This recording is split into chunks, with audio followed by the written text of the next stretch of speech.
ہر قسم کی حمد و ثنا، تعریف و توصیف اس ذات کے لیے جس نے اس کارخانہ عالم کو وجود بخشا، اور کروڑ ہا کروڑ درود و سلام اس کے آخری پیغمبر پر جنہوں نے دنیا میں حق کا بول بالا کیا۔ آج محرم کی 3 تاریخ ہے اور آئندہ جمعے کو محرم الحرام کی 10 تاریخ ہوگی، جس کو ہم اور آپ یوم عاشورہ کے نام سے یاد کرتے ہیں۔ دن اور رات کے مجموعے سے مل کر ہفتہ وجود میں آئے گا، ہفتے سے مل کر مہینہ بنتا ہے، اور مہینوں سے مل کر سال وجود میں آتا ہے۔ تو عربی لحاظ سے بولو یا دنیا کا کوئی اور کیلنڈر، عربی، اردو، انگریزی، تو سال کے کتنے مہینے ہوتے ہیں؟ 12 مہینے۔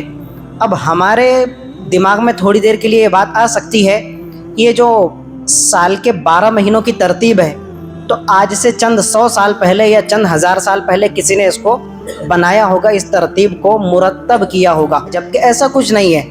اس کے بارے میں قرآن مجید فرماتا ہے ان عدت الشہور عند اللہ 12 شہرا، کہ مہینوں کی گنتی کی تعداد اللہ تعالیٰ کی نظر میں کتنی ہے؟ 12 ہے، کہ سال کے 12 مہینے فکس رہیں گے۔ اور یہ بھی فرمایا منہا اربعۃ حرم، یہ سال کے جو 12 مہینے ہیں تو 12 میں سے 4 مہینے ایسے ہیں جن کو اللہ تعالیٰ نے خود کلام مقدس کے اندر بڑا قابل احترام محترم مہینے قرار دیا ہے۔ اب حضور کی حدیث کی طرف ہم رجوع کرتے ہیں تو پتہ چلے گا کہ سرکار مدینہ صلی اللہ علیہ وآلہ وسلم نے ارشاد فرمایا 3 متوالیات، وہ جو 4 مہینے قابل احترام ہیں ان میں سے 3 مہینے تو کنٹینیو ہیں لگاتار، ذی قعدہ، ذی الحجہ اور محرم کا مہینہ۔ جو پچھلا مہینہ گزرا وہ حج کا، اور اس سے پہلے والا مہینہ وہ 2 مہینے، اور اب یہ محرم کا جاری مہینہ، ذی قعدہ، ذی الحجہ اور محرم، کنٹینیو 3 مہینے۔ اور چوتھا جو مہینہ ہے وہ ہے رجب کا مہینہ، رمضان سے 2 مہینے پہلے جو آتا ہے شعبان، اور شعبان سے پہلے رجب کا مہینہ۔ تو یہ 4 مہینے بڑے قابل احترام ہیں۔ اب بولیں گے رمضان کہاں گیا؟ تو رمضان چونکہ سارے مہینوں کا سردار ہے تو سردار کی گنتی نہیں کی جاتی، وہ آلریڈی سارے مہینوں کا سردار ہے۔ یہ 4 مہینوں کی محترم ہونے کا اندازہ آپ اس بات سے لگا سکتے ہیں کہ زمانہ جاہلیت جیسا گیا گزرا دور، اس زمانہ جاہلیت کے گئے گزرے دور میں بھی لوگ جو ہے نا ان 4 مہینوں کو بڑا قابل احترام سمجھتے تھے۔ برسوں پرانی جنگیں چلی آ رہی ہوتی تھی تو وہ ان جاری جنگوں کو بھی ان 4 مہینوں کے اندر موقوف کر دیا کرتے تھے، ان کی لڑائیاں رک جایا کرتی تھی۔ یہاں تک کہ لکھا ہے کہ اگر اپنے سگے باپ کا مرڈرر اور قاتل بھی ان کے سامنے آ جاتا قابل احترام مہینوں کے اندر تو وہ اپنے باپ کے قاتل کو بھی اف تک نہیں کہتے تھے۔ یہ ہو گئی ہماری تمہیدی گفتگو۔ اب ہمارے لوگوں کے ذہن کے اندر کیا خیال ہے؟ ہمارے بر صغیر پاک و ہند کے اندر، ہمارے سب کانٹیننٹ کے اندر لوگوں کا ایک ایسا کانسیپٹ بنا ہوا ہے کہ یہ جو مہینہ ہے محرم کا، تو اس محرم کے مہینے کی اور خاص طور سے 10 تاریخ کی جو عظمت اور فضیلت ہے تو وہ حضرت امام حسین کی شہادت کی وجہ سے ہے۔ یہ کئی لوگوں کا خیال اور رجحان ہے، جبکہ یہ خیال بالکل سراسر غلط ہے۔ حضرت امام حسین رضی اللہ تعالیٰ عنہ کی شہادت بھی 10 تاریخ یوم عاشورہ کے دن ہو گئی تھی۔ ٹھیک ہے، یہ بات تو ہے، یہ دونوں چیزیں میچ ہو گئی، بلکہ امام حسین کی شہادت تو حضور کے پورے 60 سال بعد عمل میں آئی۔ سمجھ میں آ رہا ہے؟ اب بعد میں آنے والے لوگوں کا کانسیپٹ کیا بن جاتا ہے کہ 10 تاریخ کی یا پورے مہینے کی جو حرمت ہے، اس کی فضیلت ہے، اس کی عظمت ہے، وہ شہادت امام حسین کی بیس پر ہے۔ ایسا بالکل نہیں ہے۔ آپ کو بتایا کہ شہادت کا واقعہ تو بہت بات کا ہے، محرم کے مہینے کی اور خاص طور سے یوم عاشورہ کی جو فضیلت ہے تو یہ حضور کے زمانے بلکہ حضور سے بھی پہلے سے چلی آ رہی ہے۔ 4 مہینے قابل احترام ہے، کس نے قرار دیا؟ یہ تو اللہ تعالیٰ نے خود قرآن مجید کے اندر محرم کو قابل احترام مہینہ قرار دیا۔ اور کب سے؟ یوم خلق السماوات والارض، جب اللہ تعالیٰ نے کائنات کو، دھرتی کو پیدا فرمایا تھا اسی دن سے۔ تو کیا بات ثابت ہوئی کہ محرم کا جو تقدس ہے، اس کی عظمت اور فضیلت ہے تو یہ کائنات کی ابتدا ہی سے چلی آ رہی ہے۔ تو یہ کانسیپٹ بھی کلیئر کرنے کی ضرورت ہے کہ محرم اور خاص طور سے یوم عاشورہ کی جو فضیلت ہے وہ امام حسین کی شہادت کی بیس پر نہیں ہے، بلکہ یہ حضور اور حضور کے زمانے سے پہلے چلی آ رہی ہے۔ جب آپ 10 محرم کی یوم عاشورہ کی بات کرتے ہیں نا تو آپ کو کچھ تاریخی اور ہسٹری سے ریلیٹڈ چیزیں ملے گی کہ جو 10 محرم کو یوم عاشورہ کے دن پیش آئی تھی۔ اس کائنات کے اندر بڑے بڑے ایسے غیر معمولی واقعات رونما ہوئے، پیش آئے کہ جن کا براہ راست تعلق کون سی تاریخ سے تھا؟ یوم عاشورہ، 10 محرم کی تاریخ سے۔ سب سے پہلا واقعہ فیہ طیبہ علی آدم۔ اب یہ جو آگے جتنے واقعات کوٹ کروں گا 6-7 تو یہ کمزور اور ضعیف روایات کی بیس پر ہے، جن کو ایک نہیں، دو نہیں، کئی بڑے بڑے علماء کرام نے اپنی کتابوں میں کوٹ کیا ہے، جگہ دی ہے اور ان کو اپنی کتابوں میں لکھا ہے، بڑے بڑے پائے کے محدثین نے۔ اس میں سب سے پہلا واقعہ جو 10 محرم کو پیش آیا کہ آپ کو معلوم ہے کہ جب اللہ تعالیٰ نے حضرت آدم و حوا کو جنت میں پیدا فرمایا، ان کو حکم دیا تھا فَكُلَا مِنْهَا رَغَدًا حَيْثُ شِئْتُمَا، جنت میں جس طرح چاہو خوش عیشی کے ساتھ میں زندگی بسر کرو، جہاں چاہو چلو پھرو کھاؤ پیو، لا تقربا هذه الشجرہ، یہ سامنے جو پیڑ نظر آ رہا ہے نا اس پیڑ کے قریب بھی مت پھٹکنا، فَتَكُونَ مِنَ الظَّالِمِينَ فَوَسْوَسَ لَهُمَا الشَّيْطَانُ، چند دن چند ہفتے چند مہینوں کا عرصہ گزرا، شیطان نے حضرت آدم و حوا کو وسوسہ اندازی کی، ان کو پٹی پڑائی، ان کے دل میں یہ بات ڈالی اور یہ بات ڈال کر کہنے لگا هل ادلکما علی شجرۃ الخلد وملک لا یبلی، میں تم کو ایک ایسے پیڑ کا پتہ بتاتا ہوں کہ اگر تم اس پیڑ کے قریب ہوئے اور اس پیڑ کا کچھ حصہ تم نے چکھ لیا اور کھا لیا تو تم جنت کے پراپر مالک بن جاؤ گے، اس جنت کی ملکیت سے تم کو کوئی نہیں نکال سکتا۔ کون سا پیڑ ہے؟ یہ سامنے جو پیڑ ہے۔ حضرت آدم و حوا اس کی وسوسہ اندازی کا شکار ہوئے، وہ اس درخت کے قریب ہوئے اور اللہ تعالیٰ کے حکم کرنے کے باوجود بھی ان سے وہ غلطی سرزد ہو گئی کہ انہوں نے اس درخت کے قریب ہو کر اس کا پھل چکھ لیا۔ اب وہ کیا پھل تھا میں سینکڑوں مرتبہ اس بات کو وضاحت کے ساتھ بیان کر چکا کہ قرآن مجید بھی اور حضور کی پاکیزہ حدیث بھی اس کے بارے میں بالکل خاموش ہے۔ وہ گندم کا پیڑ تھا، چنے کا پیڑ تھا، جواری باجرے کا پیڑ تھا، کیوں ڈسکشن کی ضرورت پیش آ گئی بھیا؟ اور یہ اس کے بعد میں اس سارے واقعے کو ڈسکس کرنے کے بعد ہمارے لوگ ایک غلط شعر کوٹ کرتے ہیں اور وہ سیدھا سیدھا حضرت آدم اور حوا رضی اللہ تعالی عنہا کی جو ہے نا شان میں بڑی بدترین گستاخی ہے، اس کو تو زبان پہ لانا بھی ہماری طبیعت گوارا نہیں کرتی، لیکن لوگ کہتے ہیں ایسا کوئی نامناسب واقعہ یا بچوں کی طرف سے سرکشی کا معاملہ پیش آ جاتا ہے تو عورتیں کہتی ہیں نہ کھاتے آدم گندم کا دانہ، نہ کھاتے آدم گندم کا دانہ، نہ پیدا ہوتا یہ کتوار خانہ، معاذ اللہ ثم معاذ اللہ۔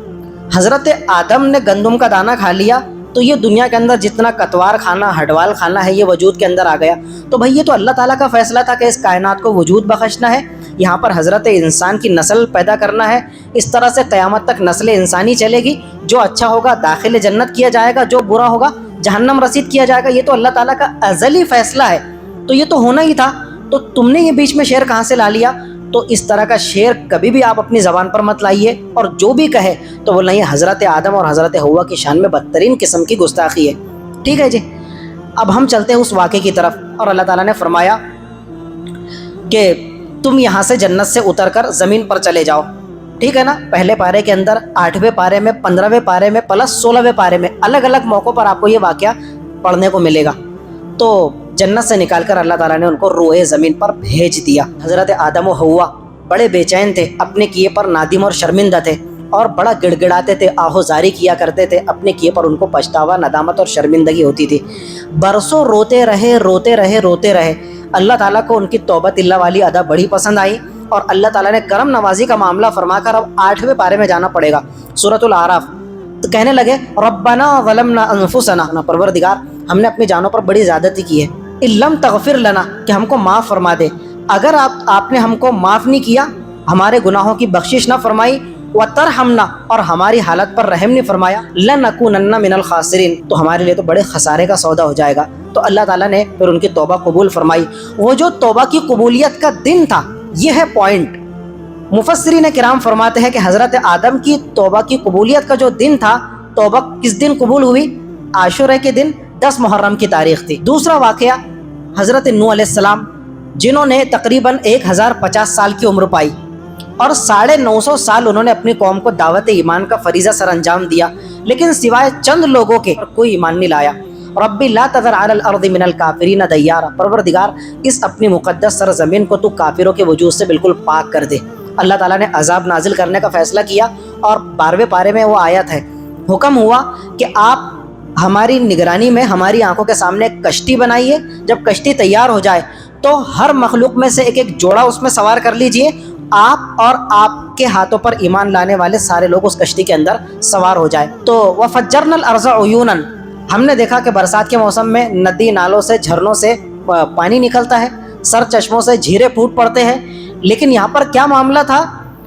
حَتَّى إِذَا جَاءَ أَمْرُنَا وَفَارَ التَّنُّورُ، جس تنور کے اوپر اور چولہے کے اوپر بیٹھ کر خواتین کھانا بناتی ہے، وہ دہکتے ہوئے تنور پانی سے ابلنے لگے۔ اور مفسرین کرام نے لکھا ہے کہ بارش کے موٹے موٹے بوند گرتے ہیں، اس سے آگے بڑھ کر برف باری ہوتی ہے، اولے گرتے ہیں، اچھے اچھے جانور وہ اولوں کی مار کو برداشت نہیں کر پاتے. آپ امیجن کیجئے کہ جب عذاب الہی نازل ہوا قوم نوح پر، کل قطرۃ کالجبل، مفسرین فرماتے ہیں کہ وہ جو بارش نازل ہو رہی تھی تو کوئی معمولی بوند نہیں تھے، موٹے موٹے بوند نہیں تھے، اور کوئی اولے اور برف باری نہیں ہو رہی تھی، بلکہ بڑے بڑے پہاڑ کے تودوں کی مانند ایک ایک قطرہ اترتا تھا آسمان سے.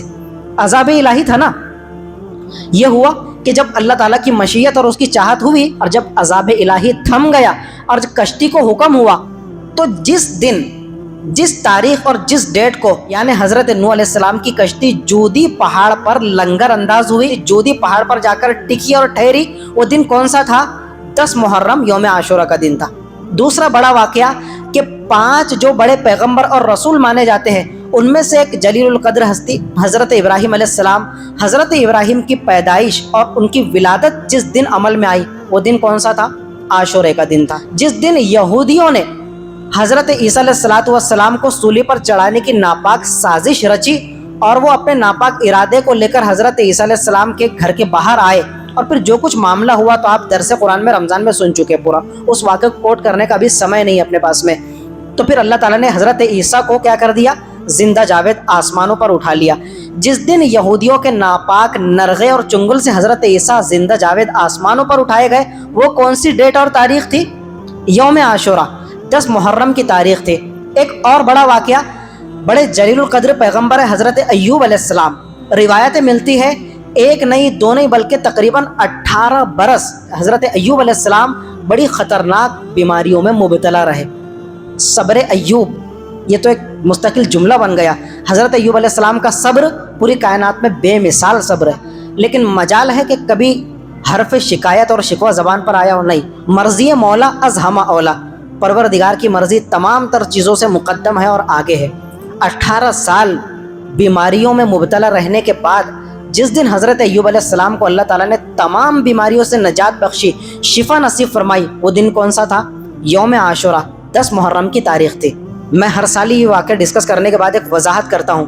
اب حضرت ایوب کا واقعہ لوگ بیان کرتے ہیں، صبر ایوب کی مثالیں دیتے ہیں، اور کہتے ہیں کہ حضرت ایوب علیہ السلام کو اللہ تعالیٰ نے ایسی بیماریوں میں مبتلا کیا کہ معاذ اللہ ان کے بدن کے اندر پھوڑے پھنسیاں پڑ گئی تھی، بڑے بڑے گڈھے پڑ گئے تھے، اور ان زخموں کے اندر کیڑے پڑ گئے تھے. اس سے آگے بڑھ کر جب ان کے بدن سے زخم سے نکل کر کوئی کیڑا زمین پر گر جاتا تو حضرت ایوب اس کیڑے کو اٹھا کر اس زخم پر رکھتے اور کہتے کہ بیٹا یہاں سے مت گرو، تمہاری غذا اور خوراک یہیں پر تو ہے. یہ بالکل ڈھکوسلے بازی کی بات ہے، بلکہ اس سے آگے بڑھ کر حضرت ایوب جیسی جلیل القدر ہستی کے شان میں بہت ہی بدترین قسم کی گستاخی ہے. اس لیے کہ مسلمانوں کا، ہم اہل سنت والجماعت کا متفقہ عقیدہ ہے کہ اللہ تعالیٰ نبیوں کو ہر ظاہری، جسمانی اور روحانی بیماریوں سے محفوظ رکھتا ہے. آپ تھوڑی دیر کے لیے تصور کیجئے کہ ایک پیغمبر جس کو اللہ تعالیٰ نے لوگوں کی ہدایت کے لیے بھیجا ہے، جب اس کے بدن میں کیڑے پڑ جائیں گے، پھوڑے پھنسیاں پڑ جائیں گے، اس کا پورا بدن سڑ کر گل جائے گا، اور وہ لوگوں کے پاس میں اللہ کا پیغام پہنچانے کے لیے جائے گا، تو اس کے بدن کی سڑی ہوئی حالت کو لوگوں کو دیکھ کر گھن نہیں آئے گی؟ تو ہمارا متفق عقیدہ ہے کہ اللہ تعالیٰ اپنے مقدس پیغمبروں کو ہر ظاہری، جسمانی اور روحانی تمام بیماریوں سے محفوظ رکھتا ہے. خاص طور سے ایسی ظاہری بیماریوں سے کہ جس بیماری کو دیکھ کر لوگوں کو گھن محسوس ہو. اللہ تعالیٰ کسی بھی پیغمبر کو ایسی بیماری میں مبتلا نہیں کرتا. سب سے بڑا واقعہ کہ حضرت موسیٰ علیہ السلام اور ان کی پوری قوم برس ہا برس کئی سال فرعون کے ظلم و ستم کے چنگل میں کیا رہی؟ مبتلا رہی، گھری رہی. پھر اللہ تعالیٰ نے جب فرعون کو غرقاب کرنے کا فیصلہ فرما دیا اور وہ سارا واقعہ پیش آیا جو 19ویں پارے کے اندر الگ الگ مقامات پر اللہ تعالیٰ نے، وہ سارا واقعہ آپ کو معلوم ہے. نہیں ہے تو معلوم کرنا چاہیے، تفسیر کی کتابیں خرید کر پڑھنا چاہیے. آپ کو کس نے روکا ہے؟ آپ کتابیں خریدتے نہیں، پڑھتے نہیں. ممبروں سے آدھے پون گھنٹے کے اندر سارے واقعات تھوڑی ڈسکس کیے جا سکتے. تو اللہ تعالیٰ نے فرعون کے ظلم و ستم سے پوری قوم بنی اسرائیل کو حضرت موسیٰ اور حضرت ہارون سمیت نجات عطا فرمائی. وہ دن کون سا تھا؟ مفسرین کے بیان کے مطابق وہ دن بھی عاشورے کا 10 محرم کا دن تھا کہ اللہ تعالیٰ نے فرعون کے ظلم و ستم سے پوری بنی اسرائیل کو نجات عطا فرمائی اور فرعون کو دریا کی بے رحم موجوں کے حوالے کر کے اس کو غرقاب کر دیا، پانی میں ڈبو کر زیر و زبر کر دیا. اور یہی وہ دن ہے عاشورے کا 10 محرم کا کہ اسی دن ہمارے حضور کے چہیتے نواسے حضرت علی اور حضرت فاطمۃ الزہرا کے جگر گوشے حضرت امام حسین رضی اللہ تعالیٰ عنہ کو کوفے کے خبیث لوگوں نے دھوکے سے بلا کر میدان کربلا کے اندر شہید کر دیا۔ اب ہم یوم عاشورہ کو بیان کر رہے ہیں، عاشورہ 10 محرم۔ تو یوم عاشورہ کی فضیلت اور یوم عاشورہ یعنی 10 محرم کے دن جو کیے جانے والے اعمال کون سے ہیں وہ بھی تو ہم کو معلوم ہونا چاہیے۔ عاشورے کو عاشورہ ہی اس لیے کہا جاتا ہے کہ عاشورے کا جو لفظ ہے نا عربی زبان اور ڈکشنری کے حساب سے وہ 10 کے معنی میں یوز ہوتا ہے۔ عاشورے کا مطلب ہوتا ہے 10واں دن۔ سمجھ میں آیا؟ آپ کہتے ہیں میں عشرے کی جماعت میں جا رہا ہوں، کتنے دن کی جماعت ہو گئی عشرے کی؟ 40 دن کی یا 3 دن کی؟ نہیں، 10 دن کی جماعت، عشرے کی جماعت۔ عشر اسی سے لفظ عاشورہ، سمجھ میں آیا؟ ملتے جلتے آپ کو لگ رہا ہے، کچھ ٹیون ملتی جلتی لگ رہی ہے۔ عاشورے کا مطلب 10واں دن، اور اسی کو عربی زبان میں کہا جاتا ہے یوم عاشورہ۔ اب اس کی سب سے پہلی فضیلت آپ سنیے، اور اس کے آگے 2 اعمال بھی آپ کے سامنے ذکر کیے جائیں گے۔ حضرت ابن عباس رضی اللہ تعالیٰ عنہ بیان فرماتے ہیں، لما قدم النبی صلی اللہ علیہ وسلم المدینہ، کہ جب حضور مکے سے ہجرت فرما کر مدینہ تشریف لائے، فوجد الیہود صیاما یوم عاشورہ، تو حضور نے مدینہ کے یہودیوں کو دیکھا کہ وہ عاشورے کے دن کے روزے کا بڑا اہتمام کرتے ہیں، 10 محرم کے دن پابندی سے روزہ رکھتے ہیں۔ تو حضور نے ان سے دریافت فرمایا، ما ھذا اليوم الذی تصومونہ، کہ بھائی تم اس 10 محرم کے روزے کو جو اختیار کرتے ہو، اتنی پابندی سے روزہ رکھتے ہو، تو اس کا پس منظر کیا ہے؟ ذرا مجھے بتاؤ تو صحیح کہ اس کا بیک گراؤنڈ کیا ہے، کوئی خاص واقعہ پیش آیا تھا؟ تو وہ کہنے لگے، ھذا یوم عظیم، حضور یہ کوئی معمولی دن نہیں، یہ بڑی عظمتوں والا دن ہے، ہماری نظر میں یہ بڑا عظیم الشان دن ہے۔ کیوں؟ انجى اللہ فیہ موسیٰ وقومہ وغرق فرعون وقومہ، کہ اسی دن حضرت موسیٰ علیہ السلام اور پوری قوم بنی اسرائیل کو اللہ تعالیٰ نے فرعون کے چنگل سے نجات عطا فرمائی تھی، اور اسی دن اللہ تعالیٰ نے فرعون کو غرقاب کر دیا تھا، پانی میں ڈبو کر خلاص کر دیا تھا۔ تو پھر کیا ہوا؟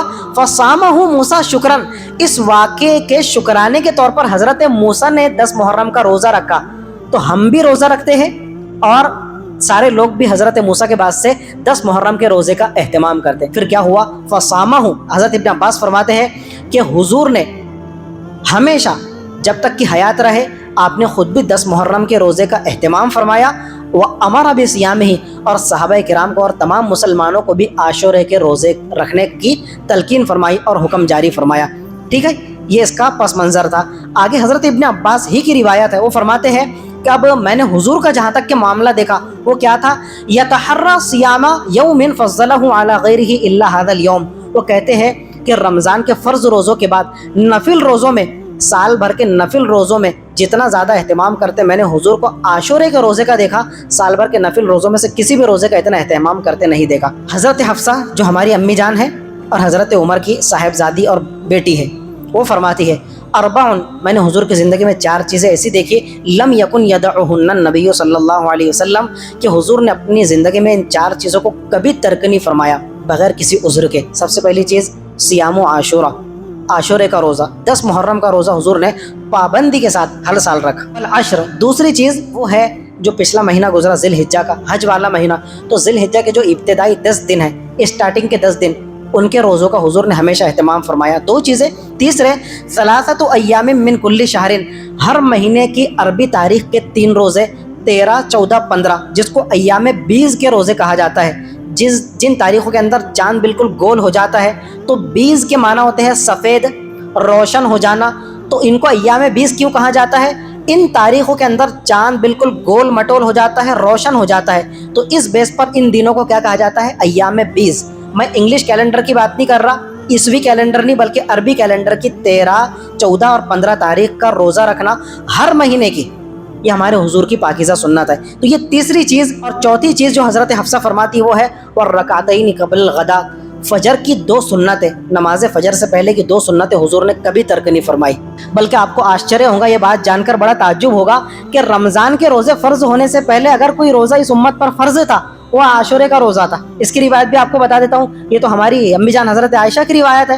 فرماتی ہے، کانو یصومون عاشورا قبل ان یفرض رمضان، رمضان کے روزے فرض ہونے سے پہلے مسلمان کس روزے کا اہتمام کرتے تھے؟ عاشورے کے ایک روزے کا، یہ روزہ فرض تھا۔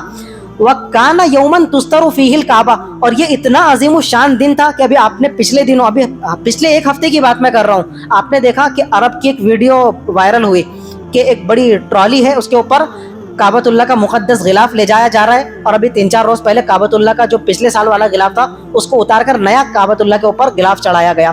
تو زمانہ جاہلیت کے اندر کعبۃ اللہ کے اوپر جو غلاف چڑھایا جاتا تھا، کورڈ کیا جاتا تھا، وہ کون سے دن کیا جاتا تھا؟ عاشورے کے دن۔ سمجھ میں آیا؟ اب آگے فرماتی ہے فلما فرض اللہ رمضان، کہ جب اللہ تعالیٰ نے رمضان کے روزے پراپر فرض کر دیے تو اب اس کی فرضیت منسوخ ہو گئی۔ آگے حضور نے اس کے بارے میں فرمایا من شاء ان یصومہ فلیصومہ، اگر تم چاہو تو عاشورے کا روزہ رکھ بھی سکتے ہو، ومن شاء ان یترکہ فلیترکہ، اگر چاہو تو عذر کے ساتھ میں ہو یا بغیر کسی عذر کے چھوڑ بھی سکتے ہو۔ تو رکھنا یا چھوڑنا یہ تمہاری مرضی ہے، باقی یہ روزہ فرض نہیں ہے، زیادہ سے زیادہ نفل کے درجے میں ہے۔ اب اس موقع پر ایک وضاحت یہ کہ ہم کو ہر موقع پر کافروں سے، یہودیوں سے، نصرانیوں سے، غیر مسلم افراد سے ان کی مخالفت کرنے کا حکم دیا ہے اور ان کی مشابہت اختیار کرنے سے منع فرمایا گیا ہے۔ اگر کافر کوئی ایک ایکٹیویٹی پرفارم کر رہے ہیں، یہودیوں کا ایک کوئی خاص عمل ہے، ہمارے علماء کرام بھی کیا کہتے ہیں کہ نہیں یہ کافروں والا عمل ہے، اگر مسلمانوں تم ان جیسا عمل اختیار کرو گے تو قیامت کے دن انہی کے ساتھ اٹھائے جاؤ گے۔ سن رہے نا آپ یہ بات بچپن سے؟ اب کیا ہوا، جب عاشورے کا دن آنے والا تھا تو صحابہ کرام نے حضور سے دریافت فرمایا کہ یا رسول اللہ، آپ نے تو ہمیں ہر موقع پر یہودیوں اور نصرانیوں کے عمل سے بچنے کی تلقین فرمائی ہے، معاملہ یہاں پر آ کر اٹک رہا ہے کہ یہ جو یہودی لوگ ہیں تو یہ بھی عاشورے کے روزے کا اہتمام کرتے ہیں، اس لیے کہ ان کے پیغمبر حضرت موسیٰ نے بھی عاشورے کا روزے کا اہتمام کیا، تو یہ بھی اپنے نبی کو دیکھتے ہوئے عاشورے کے روزے کا اہتمام کرتے ہیں، اور آپ نے بھی ہم کو عاشورے کے روزے رکھنے کی تلقین فرمائی ہے۔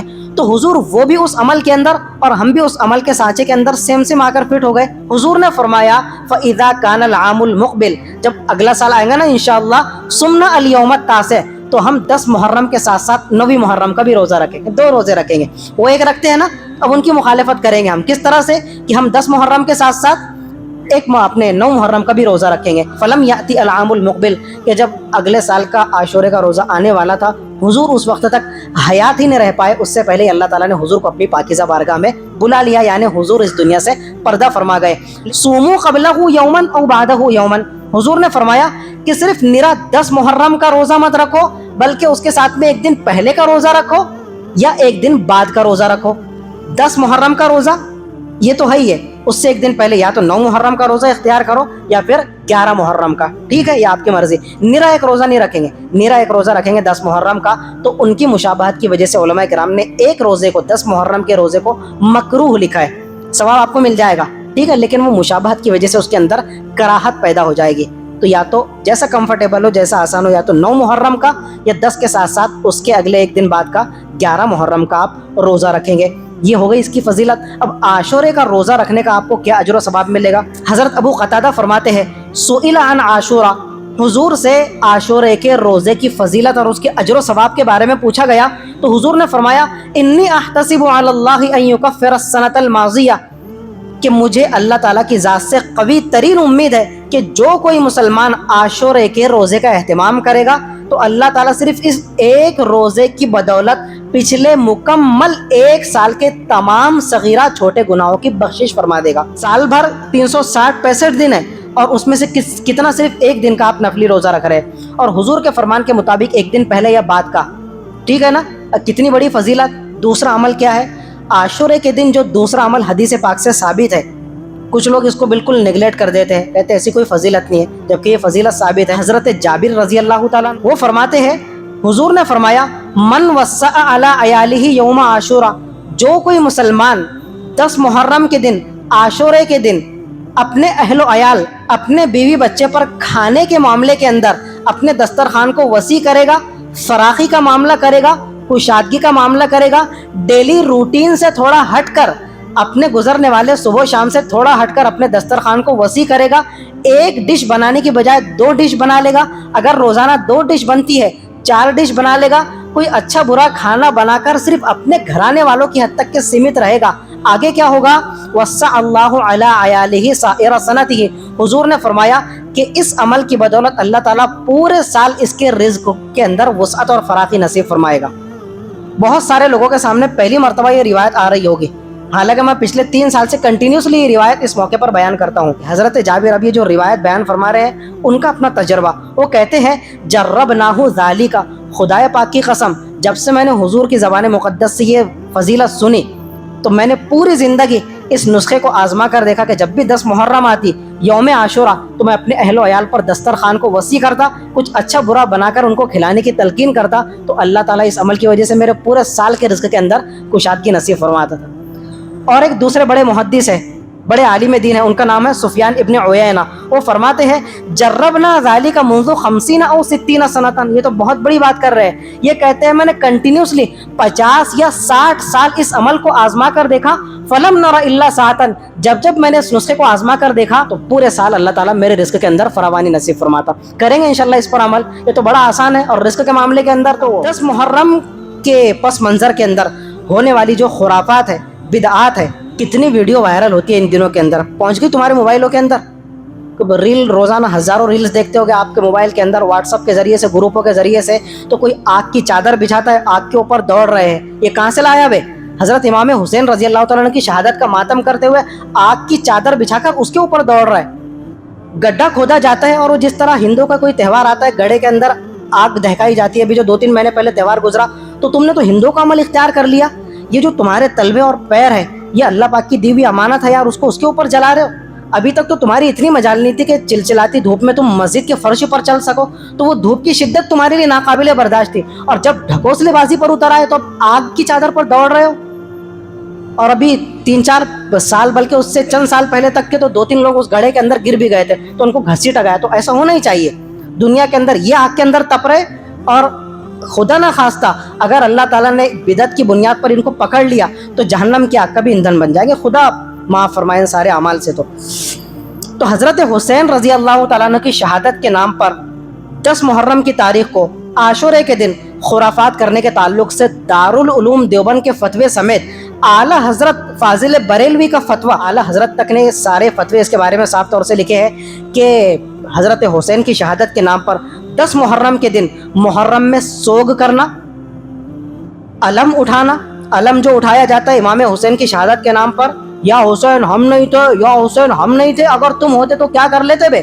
حضرت حسین رضی اللہ تعالیٰ عنہ کو شہید ہونے سے بچا لیتے، یا حسین ہم نہیں تھے، اور ادھر کھچڑا کھانے میں کم نہیں تھے، ان کے نام پر تو تم حلوے توڑ رہے ہو، مانڈے توڑ رہے ہو، کھچڑے پر کھچڑے ٹھونسے جا رہے ہو، یا حسین ہم نہیں تھے۔ تو محرم میں حضرت حسین کے نام پر سوگ کرنا، سوگ تو بھیا اپنے موت مٹی پر صرف 3 دن کی اجازت ہے۔ میرے دادی کا انتقال ہوا، آپ کی پھپھو کا انتقال ہوا، آپ کی خالہ کا انتقال ہوا، غم اور صدمے کی کیفیت میں سوگ کرنے کی اجازت ہے، کتنے دن؟ 3 دن۔ اور اگر کسی خاتون کا شوہر فوت ہو گیا تو اس کے لیے اللہ تعالیٰ نے تھوڑی گنجائش رکھی ہے، 4 مہینے 10 دن یہ سوگ کر لے۔ 3 دن سے بڑھ کر حضرت امام حسین کو شہید ہوئے صدیاں بیت گئی، اور یہ اب سوگ منا رہے ہیں، اور ہر سال صرف 10 محرم کا دن ان کے سوگ کا آتا ہے۔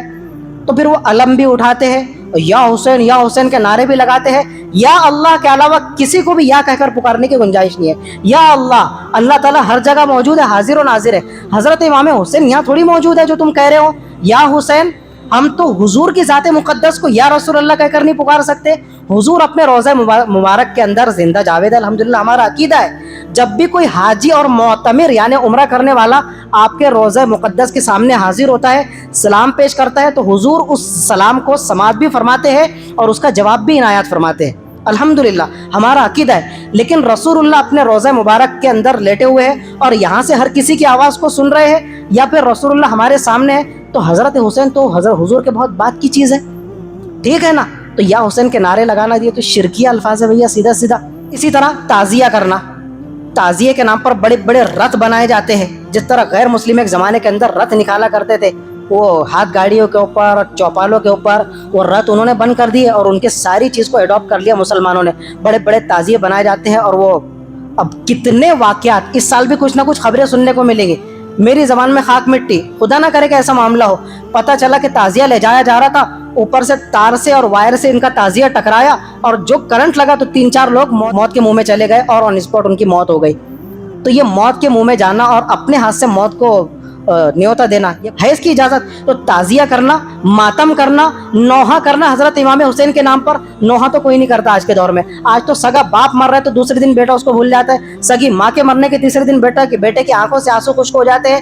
تو نوحہ کرنے کی تو بات ہی مت کرو، ڈھکوسلے بازی ہے۔ تعزیے کا جلوس نکالنا، یہ تو تعزیہ نکالنے والے تھے، ان کی بات میں بیان کر دیا، اب میں اس کی بھیڑ کا حصہ بن رہا ہوں، آپ کے بچے اس بھیڑ کا حصہ بن رہے ہیں، وہ بھی ان خبیثوں کی بدبخت کی فہرست اور لسٹ کے اندر شامل ہو رہے ہیں۔